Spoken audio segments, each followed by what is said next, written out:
Welcome back. You're watching Girl Talk, and we're in Stoughton, Wisconsin. In case you couldn't tell, we're at Conant Automotive. Later we'll talk with the owner, but first we're going to talk about an important topic, a growing issue of dementia. Millions of Americans have dementia, be it Alzheimer's or some other form. And although research has made lots of progress, there's lots of room to grow in that area. So we have with us today Joy Schmidt from the Alzheimer's and Dementia Alliance of Wisconsin. And they're meeting this rising challenge with dementia-friendly communities. So we're going to talk about that today. Joy, thanks for joining us. This is a really interesting, important topic. And thank you. Thanks so let's get right me. to it. What is a dementia-friendly community?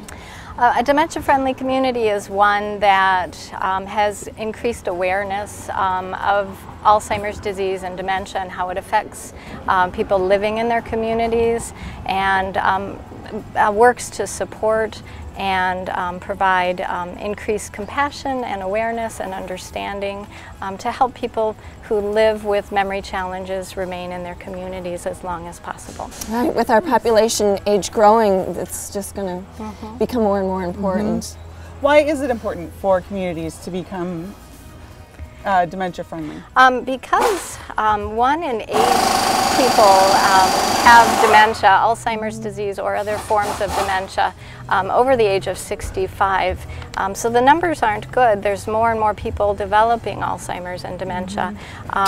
And so communities need to step up and be aware, and the majority of folks with dementia live in the community. Yeah, sure. Absolutely.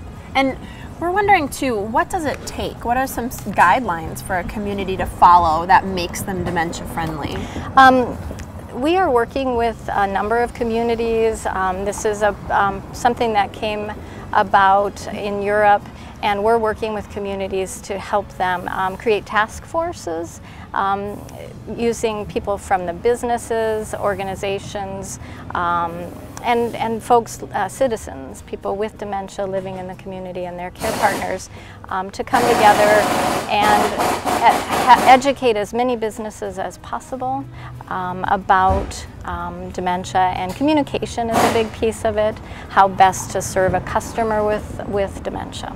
Absolutely. Wow, that's interesting. Thank you. It's interesting that we're taking a cue from the Europeans on this. Yeah. So what does it take for a business to become dementia friendly? We have established some criteria. The expectation is at least 50% of their staff will have training from folks in the community. This is something that we're training, and then we're training trainers to go out and educate them about the disease and how best to serve and support them. Management needs to buy in, and they need to look at their environment a little bit and kind of think about signage, making fonts easier to read, directional signage. And that's just not for folks with Right. A lot of times, yeah, exactly. So who has been involved in this project so far?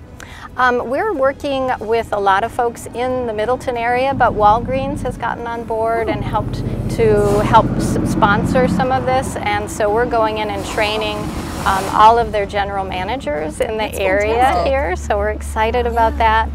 Senior Helpers, State Bank of Cross Plains, Ace Hardware, Willie Street Co-op.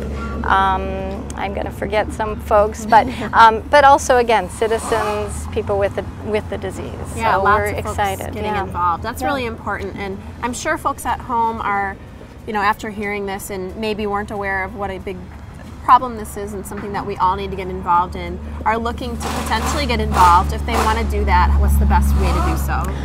We're going to need volunteers, more people coming and volunteering and being a part of this in a number of communities. We're working again with Middleton, also Wanakee, Fitchburg, and so volunteers. We need sponsors. We need businesses to get, to sign up and say, yes, I want my business to be involved.